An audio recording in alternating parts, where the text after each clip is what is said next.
नमस्कार। कोटा में स्टूडेंट्स की बढ़ती हुई सुसाइड जो है वो हम सब के लिए चिंता का विषय है और कोटा में ही नहीं पूरे देश में जगह जगह हम देख रहे हैं कि टीनेजर्स पढ़ाई का प्रेशर झेल नहीं पाते और सुसाइड कर रहे हैं। तो हम कुछ कारणों के बारे में जानते हैं कि ऐसा हो क्यों रहा है। सबसे पहले अगर मेरे पॉइंट ऑफ व्यू से देखा जाए तो मुझे लगता है अगर कोई स्टूडेंट अनमेरिड स्टूडेंट अगर सुसाइड करता है तो उसका 90% क्रेडिट जो है उसके पेरेंट्स को जाता है, क्योंकि जब कोई बच्चा तरक्की करता है तो उसमें भी तो हम 90% क्रेडिट पेरेंट्स को देते हैं, तो उसका फेलियर जो है वो भी क्रेडिट पेरेंट्स को ही जाता है। सबसे पहले जब भी बच्चे को कोई भी सब्जेक्ट कोई स्ट्रीम चूज़ कर रहा है या करियर चूज़ कर रहा है तो बहुत सारी चीज़ें रेस्पॉन्सिबल होती हैं। सबसे पहले उसकी फाइनेंशियल कंडीशन, उसके आसपास का एटमॉस्फेयर, उसका फ्रेंड सर्कल और उसकी अपनी विलिंग क्या है, वो क्या बनना चाहता है। तो अगर ये सारी चीज़ें एक ही टॉपिक पे जाके रुक जाती हैं तो वो करियर बच्चे को चुनना चाहिए। अगर इन सब चीज़ों में डाइवर्जन है कि फाइनेंशियल कंडीशन कुछ कह रही है, बच्चा कुछ और बनना चाहता है, पेरेंट कुछ और कह रहे हैं, उसका फ्रेंड सर्कल कुछ और है और उसका मेंटल स्टेटस कुछ और है, अगर ये सारी चीज़ें एक चीज़ पर ज्वाइन नहीं हो रही तो करियर में बहुत ज़्यादा कन्फ्यूज़न है। और बच्चे को जब तक करियर चूज़ करनी, इन सारी चीज़ें एक ही पॉइंट पे जब तक रुक ना जाएं तब तक बच्चा करियर चूज़ नहीं कर सकता। बच्चा इनोसेंट होता है। 11th क्लास का बच्चा he is not mature and she is not mature that time. तो हमें उनकी हेल्प करनी है इन सारी सर्कमस्टेंसेस को कि क्या क्या चीज़ें रेस्पॉन्सिबल हैं, हमारे बच्चे में इतनी कैपेबिलिटी है या नहीं है, उन सब चीज़ों को जांच कर और उसके बाद बच्चे को करियर चूज़ करवाना चाहिए। या हम गाइडेंस भी ले सकते हैं, बहुत सारे डॉक्टर्स अवेलेबल हैं।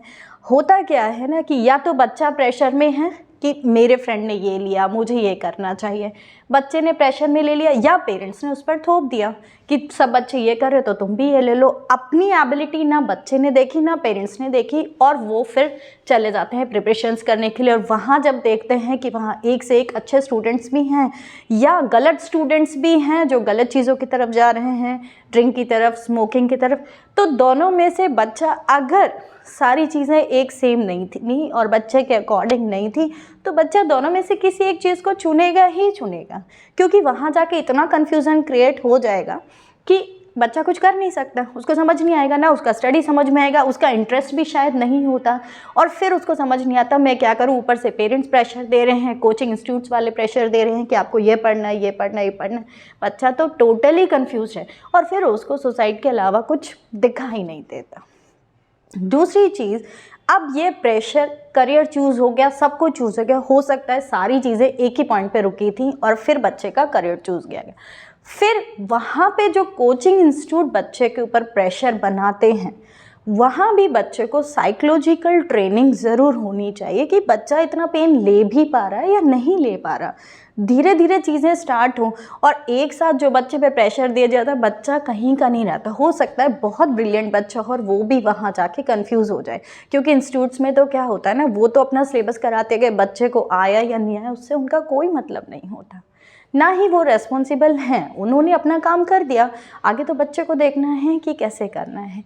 जब बच्चा छोटा होता है ना तो तब भी हम, अगर बच्चा मान लीजिए बीमार हो गया और हम एक डॉक्टर के पास जाते हैं, हमारा बच्चा ठीक नहीं हुआ, फिर हम दूसरे के पास जाते हैं, फिर हम तीसरे के पास जाते हैं और हमें ये जजमेंट हो जाता है कि हमारे बच्चे को ये वाले डॉक्टर की मेडिसिन जो है वो पूरी तरह सूट करती है तो नेक्स्ट टाइम हम उस डॉक्टर के पास जाएंगे।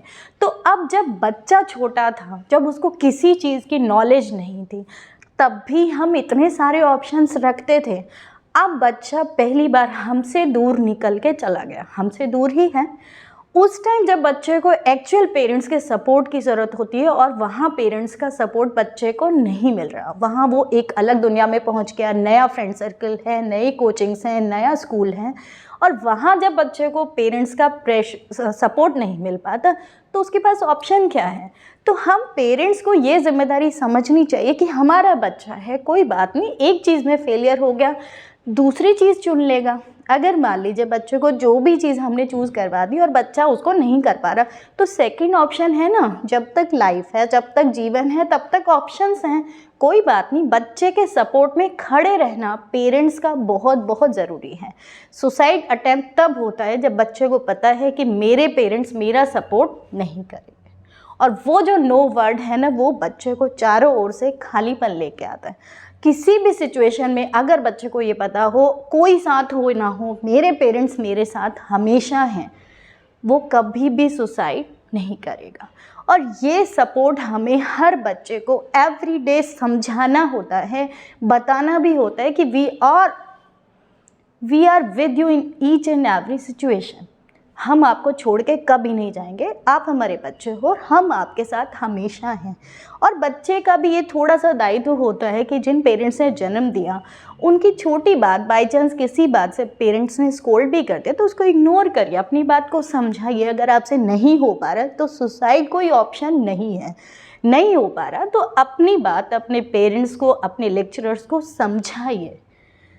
किसी भी चीज़ से मूव ऑन करना कोई सॉल्यूशन नहीं होता। बड़ी बात या बड़ी हिम्मत तब है तब हम उसी चीज़ से बाहर निकलें।